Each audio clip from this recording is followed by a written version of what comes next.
Aduh, pulang bukber, pamer-pamer semua. Dari mana, Bob? Ini Gus datang dari bukber, Ngapain teman-teman. kok kelihatan sedih gitu? Iya, bukber itu kan teman-teman ada yang sukses beberapa cerita-cerita. Saya juga sih, maksudnya saya cerita kalau saya ikut Gus, Pak Iya. Menteri gitu. Teman saya tapi menarik, dia lolos BUMN, gajinya 2 digit. Wah, Terus? kemudian dia sukses punya Pamer mobil. apa? Konteksnya pamer apa? Bersyukur? Nggak tahu tuh di situ Gus, tapi itu saking asiknya saya mendengarkan pamer-pamer mereka, saya jadi ketinggalan sholat maghrib ini. Oh, makanya sedih saya. Itu namanya keasikan ya? Enggak? Iya, tapi saya mau negur gak enak. Oh, bukan keasikan karena nggak enak. Ya, nggak enak Gus. Padahal mereka juga nggak sholat Memang maghrib. kita itu kadang-kadang dilema. Nggak enak sama manusia atau nggak enak sama Allah. Ya itu dilema hidup. Selalu begitu. Apalagi kalau sama bos. Nggak enak sama bos, sama nggak enak sama Allah. Nah, yang paling jadi rujukan itu kalau sudah ingat ketentuan dan perintah Allah, sebetulnya susah untuk kita kompromi.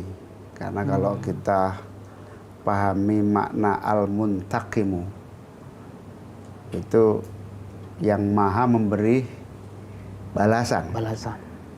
Itu ya kita nggak bisa kompromi dengan perintah Allah. Jadi kalau kita taat sama manusia atau sama Allah ya itu pilihannya harus tegas al-muntaqim karena kan.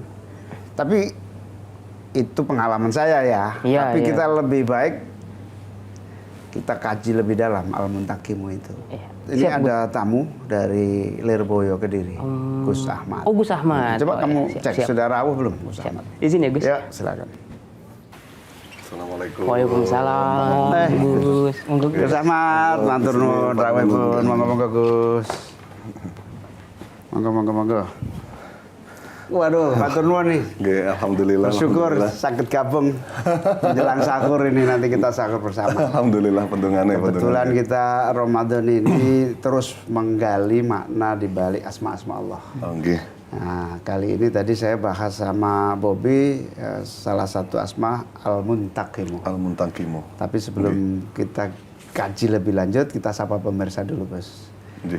Assalamualaikum warahmatullahi wabarakatuh.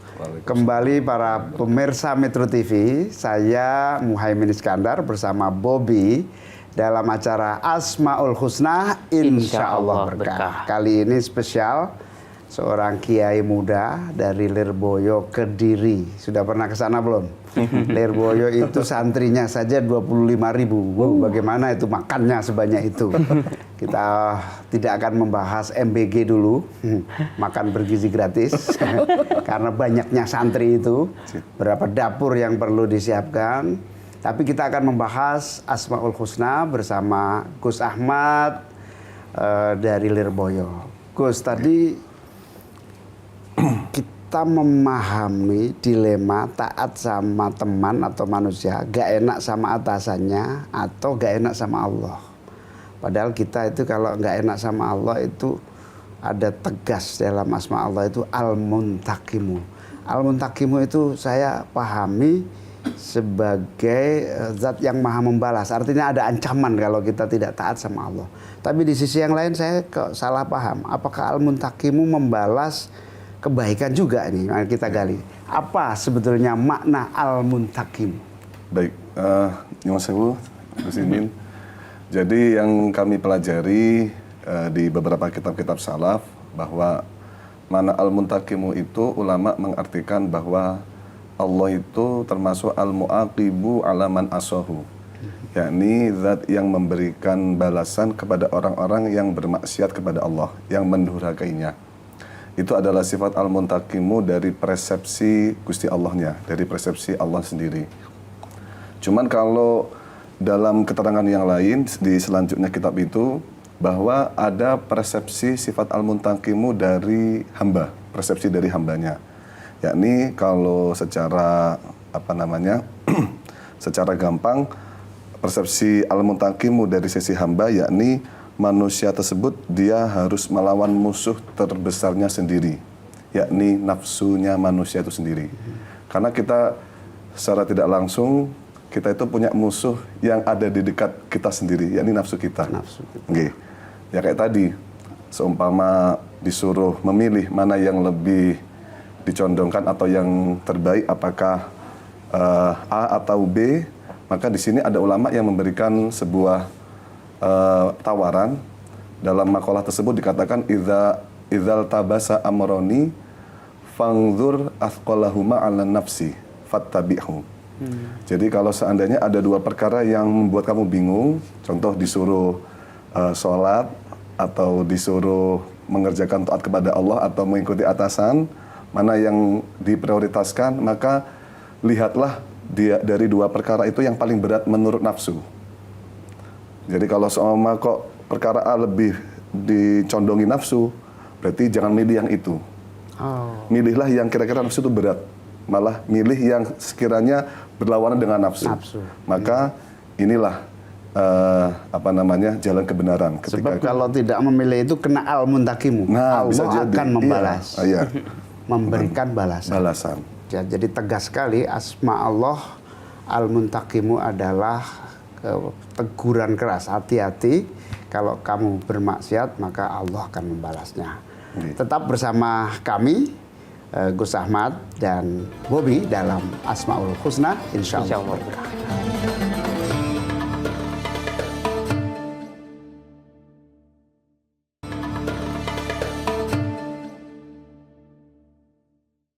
Pemirsa, kembali bersama Asmaul Husna, insya Allah berkah.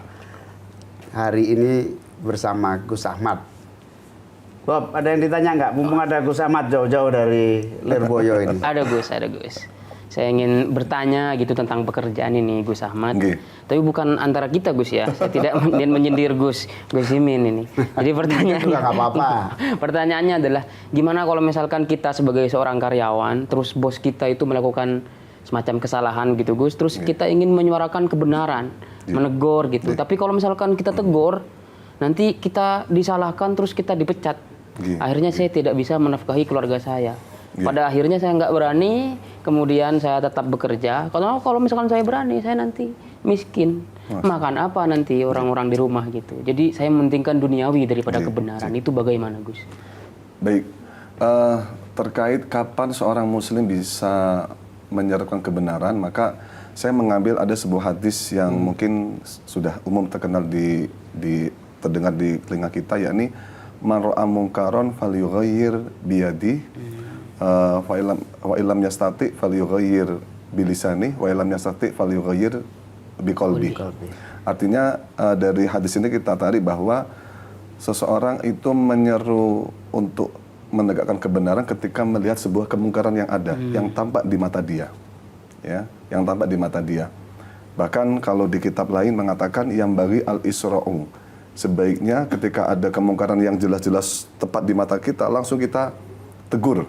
Contoh ada orang dia mencuri atau dia melakukan kesalahan, langsung ditegur. Itu adalah sebaiknya semacam itu. Cuman dari sini ada kelanjutan lagi, keterangan yang lebih luas.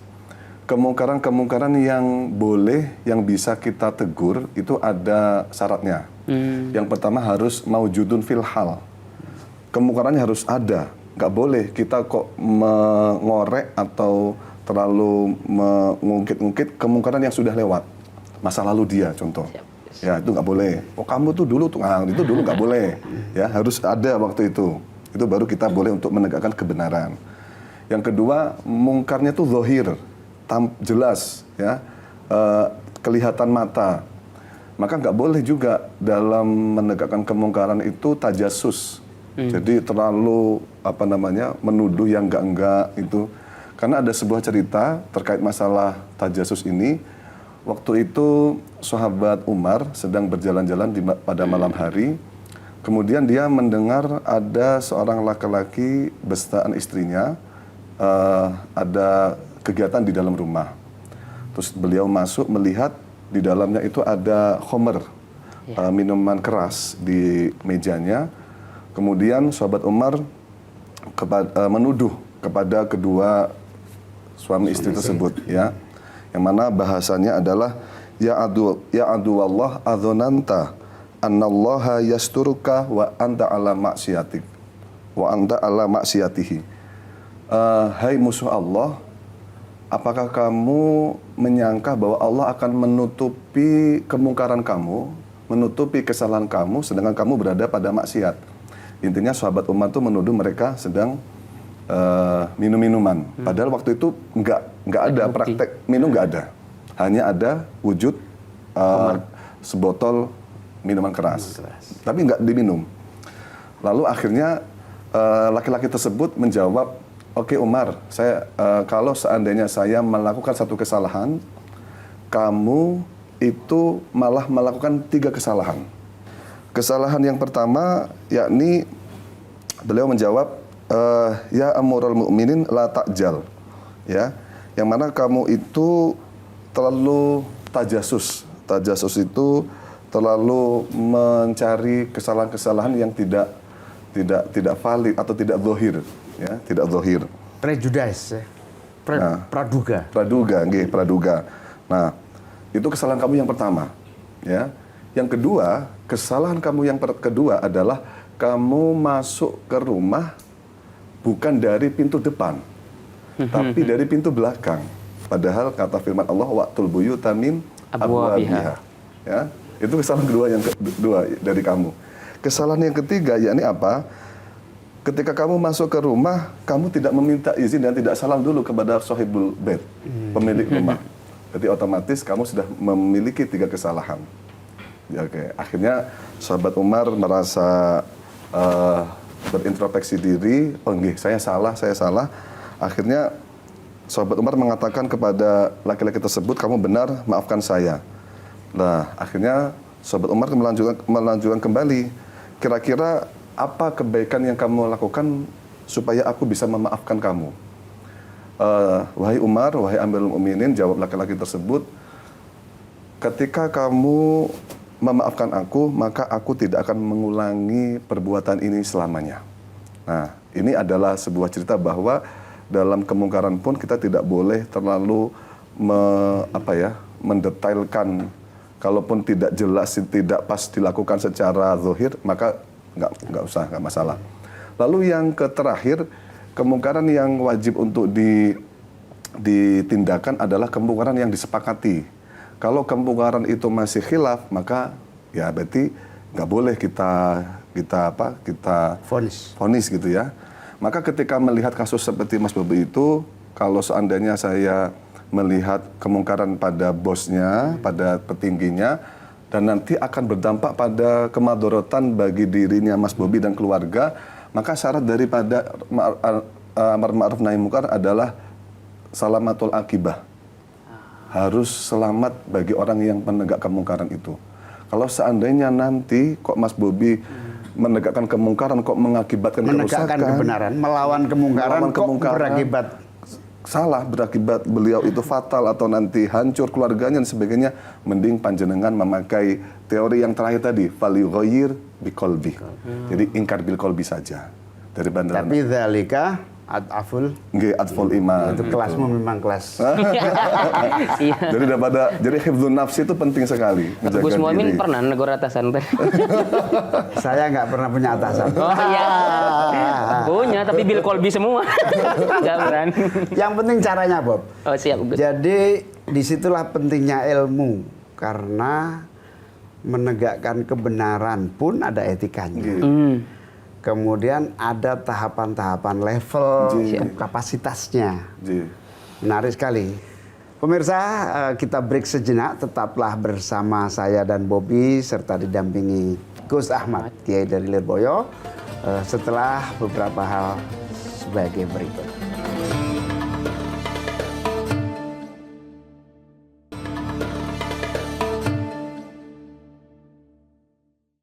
Pemirsa, kembali bersama saya dan Bobi dalam Asmaul Husna, insya Allah berkah.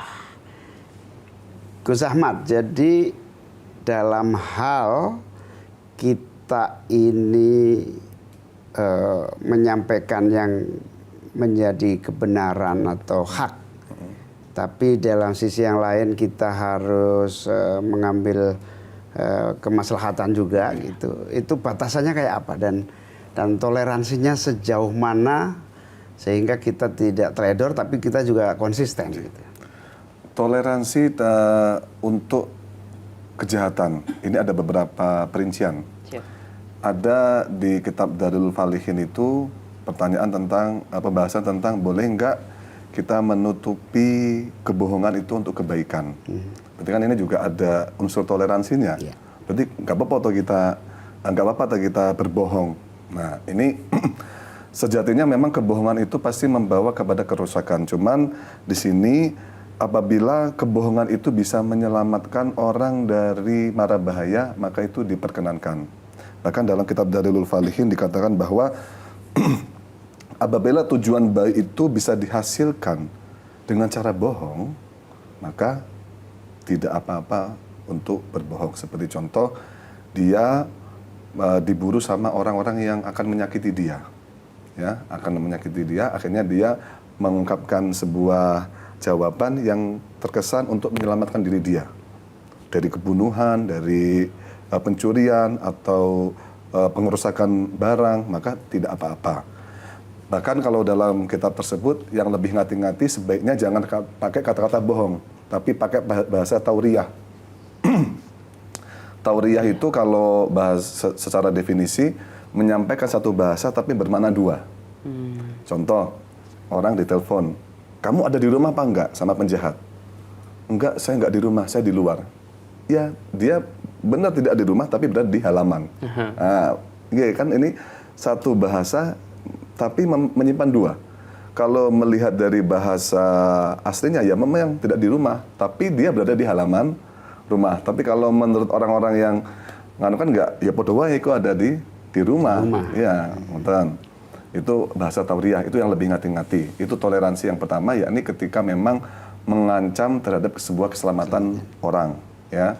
Jadi mazlum atau dia menyelamatkan diri dari zolim, orang yang melukai dia atau mengancam dia, menyakiti dia. Maka untuk toleransi yang selanjutnya terkait masalah kemungkaran, kejahatan, perlu diketahui bahwa sebuah toleransi ini mencakup dua perkara. Ada yang toleransi yang hubungannya dengan hakullah, ada yang toleransi ini hubungannya dengan hakul adami. Untuk toleransi yang hubungannya dengan hakullah ini bisa digunakan ketika memang dalam taraf darurat. Seperti contoh, kita haram memakan bangkai, maitah, ya. Tapi kalau seandainya kita berada pada posisi darurat, seperti kita berada di hutan, sehingga kalau kita tidak makan kita akan mati, maka nanti hukumnya diperbolehkan untuk memakan bangkai itu. Atau jenis-jenis kemungkaran atau jenis-jenis perkara yang dilarang oleh Allah sendiri. Tapi kalau urusannya dengan hakul adami, seperti contoh, saya mencuri makanan milikmu tujuannya untuk menghidupi keluarga saya. Supaya keluarga saya bisa urip, bisa hidup. Atau saya mencuri harta pejabat untuk menafkahi fakir miskin. Nah, ini adalah hakul adami. Kenapa hakul adami? Ada praktek memakan harta milik orang lain. Nah, ini yang bahaya. Karena lebih sulit ya? Ya, sulit sekali itu nanti. Bahkan orang tua saya itu sering membahas masalah hakul adami. Bahkan orang tua saya itu kayak gini. Kalau ibarat dia itu parkir mobil, Ahmad, kalau bisa jangan parkir di halamannya orang sebelum kita meminta izin. Karena itu urusannya dengan hakul adami. Bahkan hakul adami yang paling mengerikan itu apa? Sampai di akhirat pun akan dituntut hakul adaminya. Ya. Bahkan di cerita itu, di sebuah cerita dikatakan bahwa nanti manusia itu ketika di akhirat ketika sudah kiamat ya, pada hari akhir, manusia akan ditampakkan. Ya. Salah satu manusia akan ditampakkan dan akan dikatakan kepada dia, ini adalah Fulan bin Fulan. Barang siapa yang masih memiliki hakul adami dari dia, mari datanglah dan tagihlah. Akhirnya banyak yang nagih, terus bertanya, bagaimana cara menagih hakul adami ketika di akhirat? Padahal dunia sudah hilang. Contoh kalau seumpama masih di dunia, saya punya utang 500, ya saya bayar 500. Kalau di akhirat bagaimana cara bayarnya? Ya, akhirnya Allah mengatakan, cara membayar hakul adami di akhirat adalah kebaikan-kebaikan atau pahala-pahala yang dimiliki si fulan ini akan saya berikan kepada kalian yang merasa memiliki hak itu tadi. Terus yang lain bertanya, kalau seandainya haknya itu sudah habis, kalau seandainya pahalanya sudah habis, contoh dia orangnya pahalanya nggak terlalu banyak, pahalanya nggak terlalu banyak. Kalau pahalanya sudah habis, lalu yang lain bagaimana? Ini masih banyak yang memiliki hakul adami, yang memiliki tanggungan. Kalau seandainya kok pahalanya sudah habis, maka nanti dosa-dosa yang kalian miliki akan saya berikan kepada fulan tadi. Oh, iya. Ya.